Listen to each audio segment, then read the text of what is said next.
काका व्लॉग्स की टीम धार्मिक यात्रा में आपको लेकर चल रही है आंध्र प्रदेश। एक ऐसे मंदिर का रहस्य, इतिहास, कथाएं, संरचना और विशेषता बताने के लिए जो अपनी अद्भुत नक्काशियों की वजह से न केवल हिंदुस्तान में बल्कि विदेशों में भी प्रसिद्ध है। तो चलिए इस धार्मिक यात्रा में हमारे साथ आंध्र प्रदेश के अनंतपुर जिले में बेंगलोर शहर से करीब 120 किलोमीटर दूर भारतीय इतिहास के अद्भुत रहस्यों से भरे लेपाक्षी मंदिर, जिसे वीरभद्र मंदिर के नाम से भी जाना जाता है। मंदिर का संबंध भगवान शिव के वीरभद्र रूप और रामायण में प्रभु श्री राम जटायु प्रसंग से जुड़ा है। लेपाक्षी मंदिर आंध्र प्रदेश के अनंतपुर जिले के एक छोटे से गांव में है, जिसे लेपाक्षी गांव के नाम से जाना जाता है। इसके सबसे पास का शहर हिंदूपुर है। यह हिंदूपुर शहर से 15 किलोमीटर पूर्व में तथा बेंगलोर से 120 किलोमीटर उत्तर में स्थित है। मंदिर को कुर्मसेला के विशाल पहाड़ों के बीच चट्टान को काटकर ग्रेनाइट के पत्थरों की सहायता से बनाया गया। ये पहाड़ एक कछुए के आकार में है, इसलिए इन्हें कुर्मसेला यानी कुर्मासेलम के नाम से जाना जाता है। संस्कृत भाषा में कछुए को कुर्म कहा जाता है। तो आइए अब आपको सबसे पहले लेपाक्षी का अर्थ समझाते हैं। रामायण काल में जब भगवान श्री राम अपने भाई लक्ष्मण और माता सीता के साथ 14 वर्षों का वनवास काट रहे थे, तब वनवास के अंतिम चरण में वे इसी जगह आकर ठहरे। उस समय उनकी सुरक्षा में जटायु पक्षी तैनात था। तब दुष्ट रावण ने मारीच की सहायता से माता सीता का अपहरण कर लिया और उन्हें पुष्पक विमान में बिठाकर लंका ले जाने लगा। यह घटना जटायु ने देख ली थी। तब जटायु ने आसमान में रावण के साथ भीषण युद्ध किया, लेकिन अंत में रावण की शक्तियों के आगे वो हार गए। रावण ने जटायु का एक पंख अपनी तलवार से काट दिया, जिस कारण जटायु राम नाम चिल्लाते हुए इसी जगह पर गिरे थे। इसके कुछ समय बाद जब भगवान श्री राम माता सीता की खोज में यहाँ आए तो उन्हें जटायु कराहते हुए मिले। तब श्री राम जटायु का सिर अपनी गोद में रखकर बार बार लेपाक्षी लेपाक्षी बोल रहे थे। यह एक तेलुगु भाषा का शब्द है, जिसका हिंदी में अर्थ है उठो पक्षी। जटायु ने श्री राम के सामने संपूर्ण घटना का वृतांत सुना दिया और उनकी गोद में सिर रखे रखे ही अपनी अंतिम सांसें ली। भगवान श्री राम की आंखों से लगातार आंसू बह रहे थे और अंत में उन्होंने एक पुत्र की भांति जटायु का अंतिम संस्कार किया। तब से इस स्थल का नाम लेपाक्षी और मंदिर का नाम लेपाक्षी मंदिर पड़ गया। जबकि लेपाक्षी मंदिर का इतिहास अति प्राचीन है, जो सतयुग के समय काल का है। मान्यता है कि इस मंदिर में स्थित स्वयंभू शिवलिंग का निर्माण महर्षि अगस्त्य ने कराया था। उसके बाद रामायण काल में 2 और शिवलिंग का निर्माण करवाकर यहाँ स्थापित किए गए थे।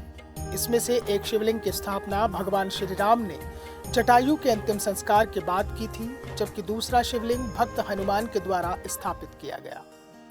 उसके बाद सदियों तक यह मंदिर ऐसे ही रहा और शिवलिंग खुले आसमान के नीचे 16वीं शताब्दी में विजयनगर साम्राज्य के दौरान 2 भाइयों विरुपन्ना और वीरन्ना ने इस विशाल मंदिर का निर्माण कराया। विजयनगर के राजाओं के द्वारा इस मंदिर के निर्माण में पूरी ताकत झोंक दी गई। लोग तो यहाँ तक कहते हैं कि विजयनगर के राजाओं ने कुछ रहस्यमयी शक्तियों की सहायता से भी मंदिर निर्माण कराया था, क्योंकि मंदिर की निर्माण शैली, संरचना, स्थापत्य कला और नक्काशियां उत्कृष्ट हैं। मंदिर का निर्माण पूरे होने की तिथि को लेकर भी विभिन्न मत हैं, जैसे कि कोई इसे 1518 ईस्वी में बना हुआ मानता है तो कोई इसे 1583 ईस्वी में। इसके अलावा भी अन्य कई मत हैं जो कि अलग अलग तिथि बताते हैं। लेकिन कुल मिलाकर मंदिर का निर्माण 1520 ईस्वी से लेकर 1585 ईस्वी के बीच में पूरा हो गया। मंदिर से जुड़ी कई और कहानियां भी हैं, जैसे कि लेपाक्षी मंदिर का वीरभद्र से संबंध, दक्ष प्रजापति के द्वारा भगवान शिव का अपमान करने और माता सती के आत्मदाह करने की कथा तो सभी ने सुनी होगी। लेकिन बहुत कम लोग जानते हैं कि माता सती के आत्मदाह के बाद भगवान शिव का एक रुद्र रूप प्रकट हुआ था, जिसका नाम था वीरभद्र। वीरभद्र ने ही राजा दक्ष का गला काट दिया था। चारों ओर त्राहिमाम मच गया था। उसके कई वर्षों बाद महर्षि अगस्त्य मुनि ने शिवजी के वीरभद्र रूप को समर्पित एक शिवलिंग और मंदिर का निर्माण कराया। इस विशाल शिवलिंग के पीछे 7 मुंह वाला एक विशाल नाग भी विराजमान है। यह भारत के सबसे बड़े शिवलिंगों में से एक है, जिसे एक ही चट्टान को काटकर बनाया गया। इसलिए इस मंदिर को वीरभद्र मंदिर के नाम से भी जाना जाता है। इसके अलावा लेपाक्षी मंदिर का माता सीता के पैर से संबंध मंदिर के अंदर रहस्यमय रूप से एक विशाल पैर की छाप है। प्रचलित मान्यता के अनुसार यह माता सीता के पैर की छाप है। दरअसल जब रावण माता सीता को पुष्पक विमान में बैठाकर लंका ले जा रहा था और जटायु घायल होकर यहाँ गिर गए थे, तब माता सीता ने श्री राम को संदेश देने के लिए अपने पैर की छाप यहाँ छोड़ी थी। लेपाक्षी मंदिर के नृत्य मंडप का शिव पार्वती से संबंध वर्षों बाद जब विजयनगर के राजाओं के द्वारा मंदिर का निर्माण कराया गया, तब उन्होंने यहाँ विशाल नृत्य मंडप का निर्माण कराया। उनके अनुसार भगवान शिव और माता पार्वती का विवाह इसी जगह पर हुआ था, इसलिए उन्होंने इस विशाल नृत्य मंडप का निर्माण मंदिर के अंदर कराया। लेपाक्षी मंदिर का रहस्य। लेपाक्षी मंदिर का सबसे बड़ा रहस्य है यहाँ की हैंगिंग पिलर, यानी झूलता हुआ स्तंभ, जो धरती से कुछ सेंटीमीटर ऊपर उठा हुआ है। दरअसल मंदिर का नृत्य मंडप 70 स्तंभों पर खड़ा था। जब भारत में मुगल काल के बाद ब्रिटिश राज आया, तब 1902 ईस्वी में हैमिल्टन नाम का एक अंग्रेज इंजीनियर मंदिर का रहस्य जानने यहाँ आया। उसने लेपाक्षी मंदिर का रहस्य जानने के लिए इन स्तंभों को तोड़ने या हिलाने का प्रयास किया। इसके बाद 70 में से एक स्तंभ धरती से कुछ ऊपर उठ गया, लेकिन टूटा नहीं। मंदिर का ऐसा रहस्य और बनावट देखकर वो स्तब्ध रह गया और वहां से चला गया। इसके बाद वह स्तंभ आज भी सभी भक्तों के बीच आकर्षण का केंद्र है। जो कोई भी लेपाक्षी मंदिर दर्शन करने को जाता है, वो इस स्तंभ के नीचे से कोई कपड़ा या कोई अन्य पतली चीज निकालने की कोशिश करता है। मान्यता ये भी है कि इस स्तंभ के नीचे से कपड़ा निकालने से भक्तों की इच्छा पूरी होती है। लेपाक्षी मंदिर की संरचना, मंदिर का निर्माण विजयनगर शैली में है, जो स्थापत्य कला का उत्कृष्ट नमूना है। मंदिर का हर एक भाग, हर एक कोना अद्भुत नक्काशियों, मूर्तियों, भित्ति चित्रों से पटा पड़ा है। यहाँ आपको शिवलिंग व नंदी की विशाल मूर्तियां देखने को मिलेंगी, जो एक ही चट्टान को काटकर बनाई गई है। मंदिर को मुख्यतः 3 भागों में विभाजित किया गया है, जिसमें से एक मुख्य मंडप, दूसरा अंतराल और तीसरा गर्भगृह है। आइए एक एक करके मंदिर के हर स्थल, उसकी विशेषता को जानते हैं। लेपाक्षी मंदिर में स्थित नंदी की मूर्ति। जब आप इस विशाल मंदिर में प्रवेश करेंगे, तब आपको शिव जी की सवारी नंदी की एक विशाल मूर्ति देखने को मिलेगी। यह मूर्ति मंदिर के बाहर मुख्य सड़क के पास स्थित है। मूर्ति को एक ही ग्रेनाइट के पत्थर को तराश कर बनाया गया है, जो कि विश्व में नंदी की सबसे विशाल मूर्ति है। मूर्ति की लंबाई 27 फीट और ऊंचाई 15 फीट के आसपास है। लेपाक्षी मंदिर का मुख्य मंडप, इसे मुख मंडप, रंग मंडप, सभा मंडप के नाम से भी जाना जाता है। मंदिर में प्रवेश करने के लिए 3 द्वार हैं, जिसमें से उत्तरी द्वार का उपयोग मुख्य रूप से किया जा रहा है। इसके अलावा एक द्वार सीधे सभा मंडप में खुलता है, जो कि अंदर का पूर्वी द्वार है। यहाँ पर स्थित इस विशालकाय शिवलिंग को देखकर आप चकित रह जाएंगे, क्योंकि यह विश्व का सबसे बड़ा नागलिंग है। ये इतना अद्भुत और विशाल है कि दुनिया भर से लोग इसे देखने आते हैं। यह शिवलिंग एक पहाड़ी पर स्थित है, जिसे एक ही चट्टान को काटकर बनाया गया है। इसे स्वयंभू शिवलिंग के नाम से भी जाना जाता है। शिवलिंग के पीछे 7 मुंह वाला विशाल शेषनाग भी विराजमान है, जो इसको और ज्यादा अद्भुत रूप देता है। लेपाक्षी मंदिर का नृत्य मंडप का निर्माण विजयनगर के राजाओं द्वारा भगवान शिव और माता पार्वती के विवाह स्वरूप कराया गया था। उनकी मान्यता थी कि भगवान शिव का माता पार्वती से विवाह यही हुआ था। तब देवताओं ने यहाँ नृत्य किया था। उसी की याद में नृत्य मंडप के चारों ओर विशाल काय और अद्भुत नक्काशी युक्त 70 स्तंभ बनवाए गए, जो मंदिर को भव्य रूप देते हैं। इस नृत्य मंडप को देखने पर आप विश्वास नहीं करेंगे कि यह मंदिर मनुष्य के द्वारा बनाया गया था। लेपाक्षी मंदिर स्तंभ, इन स्तंभों पर भगवान शिव के 14 अवतारों के भित्ति चित्र बने हैं, जो उनके विभिन्न रूपों का चित्रण करते हैं, जैसे कि अर्धनारीश्वर, नटराज, हरिहर, गौरी प्रसाद, कल्याण सुंदर इत्यादि। अर्धमंडप की छत को एशिया महाद्वीप की सबसे बड़ी छत कहा जाता है, जो विभिन्न भित्ति चित्रों और आकर्षक नक्काशियों को लेपाक्षी मंदिर का गर्भगृह है। लेपाक्षी मंदिर के गर्भगृह के प्रवेश द्वार पर आपको 2 मूर्तियां देखने को मिलेंगी, जो मां गंगा व यमुना की हैं।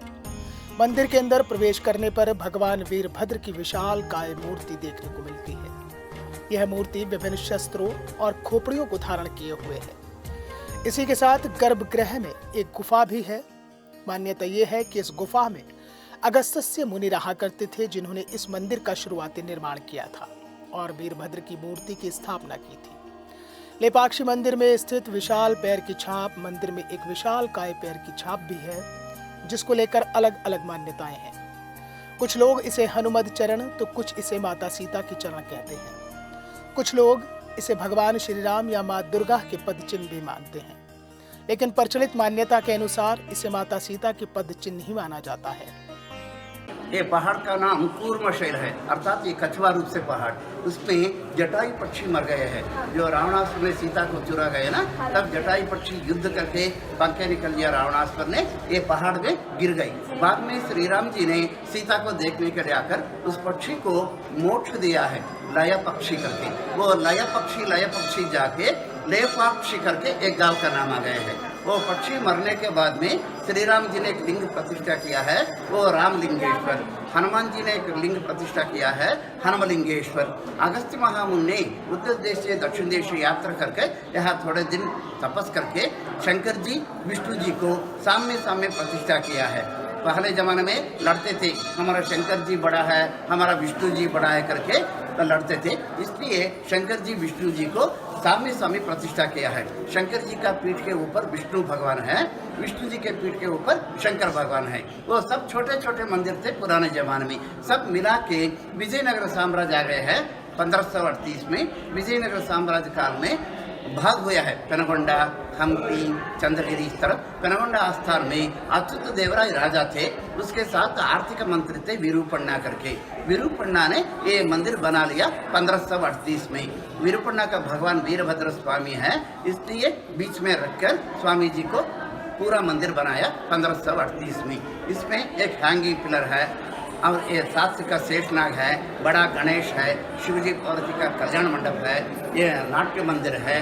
ऊपर सब पेंटिंग, सबका पेंटिंग है, 1538 में डाला है पेंटिंग में। सब कहानियाँ हैं, भक्त श्रीयाड़ है और शंकर जी पार्वती का शादी का है और विरूपण्णा का स्टाफ है और माधव वर्मा कहानी है, भू कैलाश कहानी है, सब कहानियाँ हैं उसमें पेंटिंग में पूरा यह दिखाया।